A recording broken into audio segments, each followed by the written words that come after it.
जय शिवलाल रामराव महाराज की जय। संत रामराव महाराज की जय। संत रामराव महाराज की जय।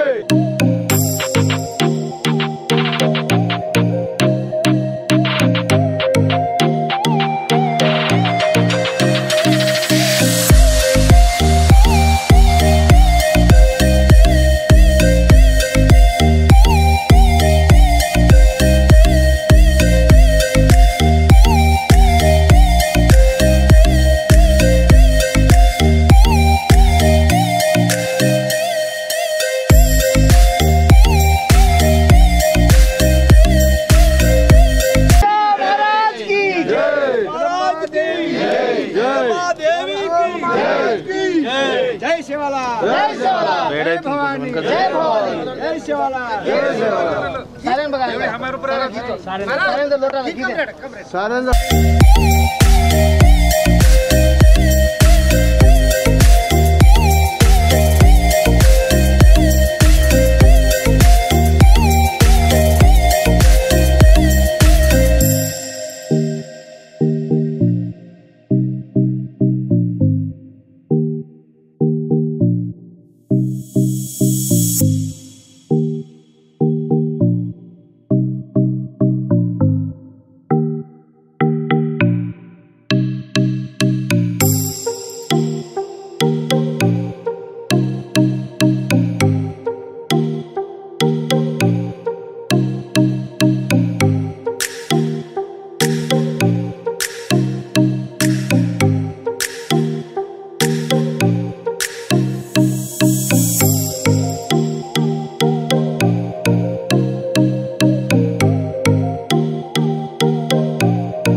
గిరిజన తాండాల తరపున మనము ఇలా ఇంత పెద్ద కార్యక్రమాన్ని జరుపుకుంటున్నామంటే ఈ చైతన్యము తెచ్చినటువంటి మన పూజ్యులు శ్రీ సంత్ రామారావు మహారాజ్ గారి యొక్క వార్షికోత్సవానికి మరి ఇవాళనే ఉంది।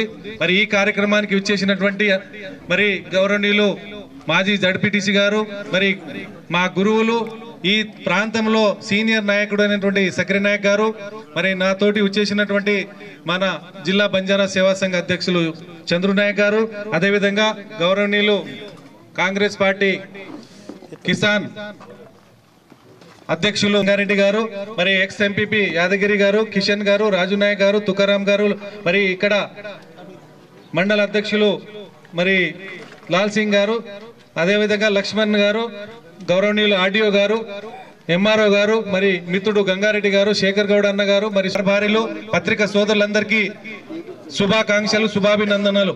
ముఖ్యంగా సార్ ఇప్పుడు మనకు సిరికొండలో పెద్ద ప్రోగ్రాం ఉంది కాబట్టి సార్ అక్కడ ప్రోగ్రాం ఉంది, త్వరలో వెళ్ళాలి। ఒకటేసారి ఇక్కడ ఈ కాంపౌండ్ వాళ్ళు కట్టినటువంటి బంజారా సేవా సంఘ్ యొక్క స్థలము, బంజారా సేవా సంఘ్ మరి భవనం ఉంది। మరి మీకు తెలుసు, మీరు ఎమ్మెల్సీకి ఉన్నప్పుడు కూడా ఇక్కడ మనం సేవాలాల్ జయంతి కార్యక్రమం జరుపుకోవడం జరిగింది, అప్పుడు మీరు కూడా నిధులు ఇవ్వడం జరిగింది। ఇప్పుడు ఒకటి అదే ఇప్పుడు మీరు కాంపౌండ్ వాళ్ళు మీరు ఇవ్వడం, ఇప్పుడు స్థలం లేక అన్ని ఇండ్లు కట్టుకున్నారు, రోడ్లు వచ్చేసినాయి, అన్ని ఇరుకున అయిపోయినాయి కాబట్టి ఇక్కడ మనకు స్థలం ఉంది। ఈ మండలంలో ఉన్నటువంటి వారు అందరూ మరి ఇక్కడ పెళ్లిళ్ళు చేసుకోవచ్చు, కార్యక్రమాలు చేసుకోవచ్చు, ఫంక్షన్ చేసుకోవచ్చు, ఇంకా ఎన్నో కార్యక్రమాలు చేసుకోవచ్చు। కాబట్టి మీరు దయచేసి మీరు అభివృద్ధి నిధుల నుంచి ఇక్కడ యొక్క ఫంక్షన్ హాల్ కు మరి సరిపడా ఈ 5 ఏళ్లలో మనం ఒకటేసారి పెట్టాలనుకుంటే ఖచ్చితంగా ఇక్కడ ఫంక్షన్ హాల్ మీ ఆధ్వర్యంలో ఇక్కడ నిర్మాణమై ఈ దర్పల్లి మండల బంజారా సేవా సంఘం ఆధ్వర్యంలో ఈ కార్యక్రమం చేయాలి। మీ ఆధ్వర్యంలో వచ్చాం ఈ కార్యక్రమానికి। మరి జిల్లా పెద్దలు మీ సోదరులందరూ కూడా అంటే తారాచంద్ నాయక్ గారికి,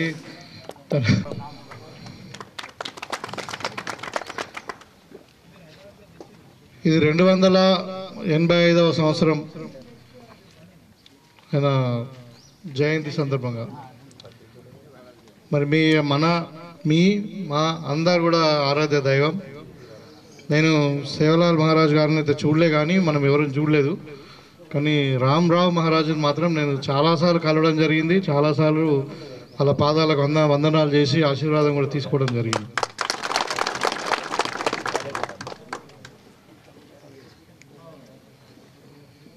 అయితే ఈరోజు ముఖ్యంగా మన కాన్స్టిట్యున్సీలో 15వ తారీఖు పెద్దలు తారాచంద్ గారు వీళ్ళందరూ కూడా ఎప్పుడైతే అది ఉండేనో మనకు ఇందల్వాయి డిచ్పల్లి మండలంలో ఈ కార్యక్రమం చేయడం జరిగింది. నేను కొంచెం నా పర్సనల్ వర్క్ ఉండడం వల్ల, కొంచెం ఇంట్లో శుభకార్యం ఉండడం వల్ల నేను రాలేకపోయి కొంచెం నేను 22nd తర్వాత పెట్టుకుందాం అన్నప్పుడు 22nd నాడు మీరందరూ కూడా అడిగి మరి ఇక్కడ మనకు సిరికొండలో కలిసి అది అధికారికంగా ఈ ప్రోగ్రాం నిర్వహించుకుంటున్నాం.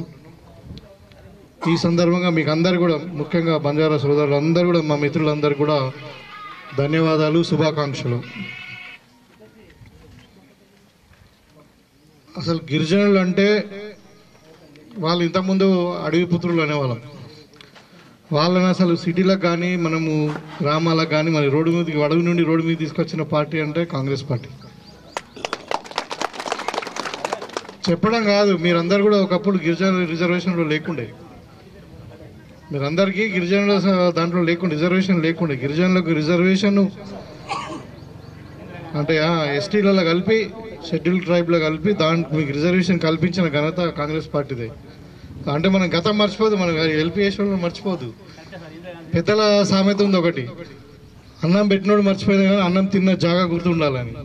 అంటే మన జీవితాలు మరి అడవి నుండి రోడ్డు మీద తీసుకురావడం కానీ, లేకుంటే పట్టణాలు తీసుకురావడం కానీ, మరి ఇలా మనం చదువుకొని ఉద్యోగాలు, డాక్టర్లు, ఇంజనీర్లు, మరి లాయర్లు ఎంతమంది ఇక్కడ ఉన్న స్థానాల్లో ఉన్నారు. అందరూ కూడా మనము ఉన్నామంటే అది నిజంగానే కాంగ్రెస్ పార్టీ పుణ్యం. మీకు ఇవాళ పొలాలు ఇచ్చినా, అంటే భూములు ఇచ్చినా, మరి ఇండ్లు ఇచ్చినా, ఏదైనా కానీ నాకు ఇప్పుడు ఇవాళ మనకి పొడి భూముల సమస్య ఎక్కడికి వెళ్ళి వచ్చింది? అది ఈ ధరణి చేయబట్టి ఉన్న భూమిని గుంజుకొని ఇప్పుడు మన భూమి మనకి ఇవ్వమంటే 14 తిప్పలు పెడుతున్నారు. ఇప్పుడు ఇంకా అక్కడ ఒక రైతు కలిసిండు. ధరణిలో మొన్న ఇచ్చినటువంటి కొత్త పాస్బుక్లకు కూడా బ్యాంకులలో లోన్లు ఇస్తలేరు. గవర్నమెంట్ ఇచ్చిన పాస్బుక్లే మళ్ళీ కొత్త పార్ట్ బిలో ఉండి మళ్ళీ అన్ని రెక్టిఫై చేసి దానికి కమిటీలు వేసి అదేసి ఇదేసి ఆర్డీఓ గారు ఇచ్చిన, కలెక్టర్ గారు ఇచ్చిన ఈ పాస్బుక్లకే మళ్ళీ లోన్ ఇస్తలేరు. ఇప్పుడు దున్నుకొని ఇస్తలేరు ఇంకా కొన్ని కదా. అంటే ఈ సమస్యలన్నీ లేని సృష్టించి ఇంకా ఇబ్బంది పెట్టడం తప్పితే, కాంగ్రెస్ ప్రభుత్వం ఏమో పేదోళ్ళ భూములు ఇవ్వాలని భూములు వంచిన అటవీ వాళ్ళ శాఖతో కన్జర్వేటివ్ అదే సమ్ యాక్ట్ ద్వారా లాంగ్ బ్యాక్ ఇవాళ మీకు ఉన్న భూములు గుంజుకుంటుంది. అయితే ఈ పరిస్థితిలో మేము అందరం ఉన్నాం. అక్కడ సీఎం గారి దగ్గర ఉన్నప్పుడు మన బంజారా సోదరులే, మా ఎమ్మెల్యేలు అందరూ వచ్చి అడిగినప్పుడు మొత్తం కూడా మీకు ఏదైతే పొడుగుల సమస్య ఉందో ఖచ్చితంగా ఇప్పుడు ధరణి రీఆర్గనైజేషన్ అవుతుంది. దాంట్లో పెద్దలు బట్టి విక్రమార్క గారి ఆధ్వర్యంలో ఒక సబ్ కమిటీ వేశారు. దానికి సీరియస్గానే నడుస్తుంది. అది త్వరలోనే ధరణిలో కూడా మార్పులు చేర్పులు చేయడమా, లేకుంటే ధరణి రీఆర్గనైజ్ చేసి కొత్త చట్టం తేవడమా, దాంట్లో అమెండ్మెంట్ తీసుకురావడమా చేసి పక్కా 100% మీ పోడు భూములు మీకు పట్టాలు, హక్కు పత్రాలు కల్పించిస్తాం. అదేవిధంగా సేవలాల్ మహారాజ్ గారి జయంతి సందర్భంగా మరి బంజారా సోదరులు అందరూ కూడా పండగలాగా సెలబ్రేట్ చేసుకుంటారు కాబట్టి వాళ్ళకు అధికారికంగా ఆప్షనల్ హాలిడే ఇచ్చింది. హాలిడే ఆ రోజు కావాలంటే మీరు హాలిడే తీసుకోవచ్చు, ఉద్యోగులు కానీ ఎవరైనా కానీ. సో ఈ విధంగా ఇప్పుడు వచ్చేటప్పుడు కూడా నేను గిరిజన బాలికల పాఠశాలకు, దీనికి రెసిడెన్షియల్ స్కూల్కు నేను ఫౌండేషన్ వేసి వచ్చాను. అంటే ఈ రెసిడెన్షియల్ స్కూల్ కూడా స్టార్ట్ చేసింది కూడా కాంగ్రెస్ పార్టీ. ఇవాళ బీజేపీ వాళ్ళు మాట్లాడుతున్నారు, మీరు అందరు కూడా గమనించాలా. నేను ఎమ్మెల్సీగా 3 ఏళ్ళు ఉన్నప్పుడే నాకు తెలిసి 99% తాండలలో అంతో ఇంతో 1 లక్షనో 2 లక్షలు 3 లక్షలు ఇచ్చినాం నాకున్న చిన్న ఫండ్ ద్వారా. ఇవాళ నేను అడుగుతా ఉన్న పత్రికాముఖంగా ఈ వేదిక ద్వారా, బీజేపీ ఎంపీ వచ్చి 5 సంవత్సరాలు అయింది. ఒకసారి గమనించండి, మన దగ్గర 100 హ్యాబిటేషన్స్ ఉంటాయి. మన కాన్స్టిట్యున్సీ, మన నియోజకవర్గంలో 100 తాండాలు ఉంటాయి, 70 గ్రామ పంచాయతీలు ఉన్నాయి. ఏ ఒక్క గ్రామ పంచాయతీలోనే బీజేపీ వాళ్ళు ఫండ్ ఇచ్చిందేమో చూపించండి.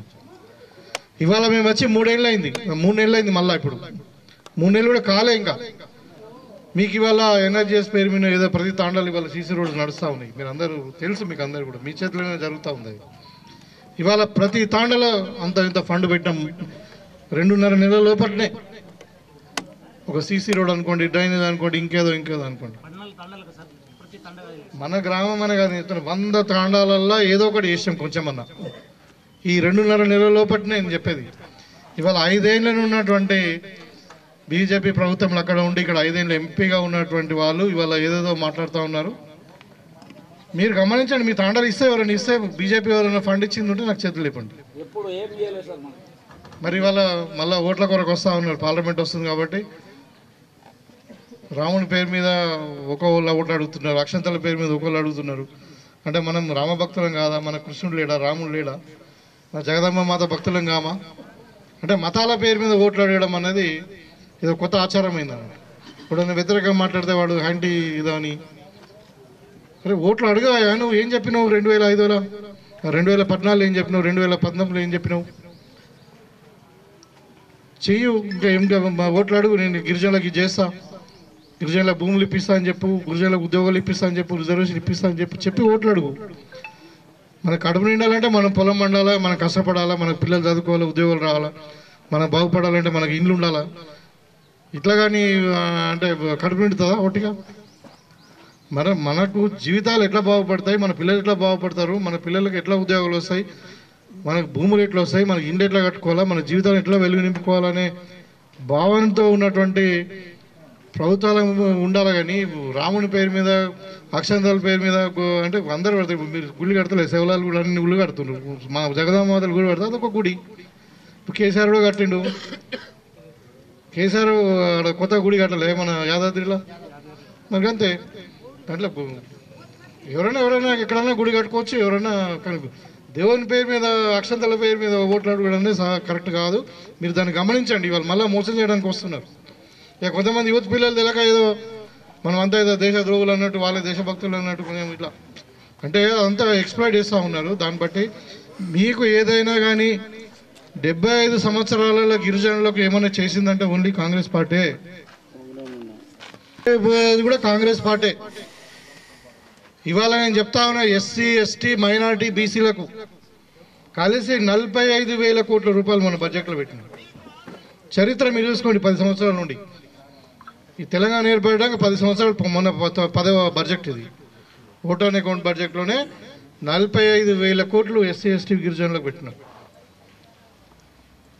ఇవాళ ఇంకా ఏది కావాలన్నా కానీ, మీ పొడుగుల సమస్య తీరాలన్నా, ఇంకా మనకు గౌరవం పెరగాలన్నా, సమాజంలో మన పిల్లలు చదువుకోవాలన్నా, ఇంకా ఏది కావాలంటే ఇప్పుడు రిజర్వేషన్ కూడా 12% చేస్తామని చెప్పిన త్వరలోనే దానికి అఫీషియల్ కూడా వస్తుంది.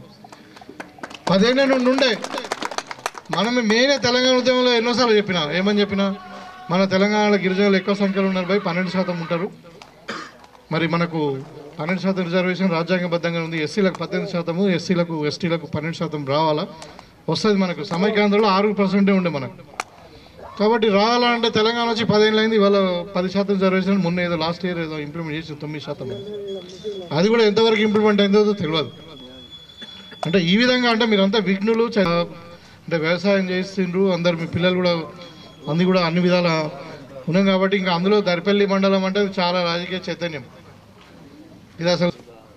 సో కాబట్టి మేము ఏమంటున్నామంటే ఇక్కడ తప్పకుండా మీరందరూ కూడా మీ మాట ఎవరు, నేను ఎమ్మెల్సీగా ఉన్నప్పుడే ఒక మాట అప్పుడు సకరనాయక్ గారు ఉండే అడిగిండు, సార్ ఇట్లా వచ్చి తను కూడా ఉండే వచ్చి ఇట్లా సార్ మాకు ఇట్లా చిన్న కాంపౌండ్ వాళ్ళు కొంచెం తక్కువ ఉన్నదంటే ఒక్క మాట కూడా అడగకుండా ఇచ్చేసి. ఇవాళ తప్పకుండా నేనేమంటున్నానంటే తప్పకుండా సరే ఈ 6 నెలలు అవుతుందా, సంవత్సరం అవుతుందా, కానీ ఈ జాగాలో మీకు కళ్యాణ మండపం కట్టించే బాధ్యత నాది. నిజమే, ఈరోజు గ్రామాలలో ప్లేస్ తగ్గిపోయింది, ఇంటి ముందర పెళ్లి చేసుకునే పరిస్థితి లేదు. సో అవసరం ఇంత పెద్ద, మనకు దగ్గర 20 తాండాలు ఉన్నాయి చుట్టుపక్కల, ఇంకెవరైనా వాడుకోవచ్చు గిరిజన. కాబట్టి మంచి ప్లేస్ ఉంది. కాబట్టి మీకు తప్పకుండా మీ కళ్యాణ మండపాన్ని ఇక్కడ కట్టించి తీరుతాం. అదేవిధంగా మీకు ఏ విధంగా ఉన్నా కానీ మేము ఈ ప్రభుత్వం అండగా ఉంటుందని చెప్పి ఈ సందర్భంగా తెలియజేసుకుంటూ మీకు మళ్ళొకసారి ఈ శివలాల్ మహారాజ్ జయంతి సందర్భంగా మీ అందరు కూడా శుభాకాంక్షలు తెలియజేస్తూ, శివలాల్ మహారాజ్కి, రామ్లాల్ మహారాజ్కి, జగదంబ మాతాకి. థ్యాంక్ యూ, ధన్యవాదాలు.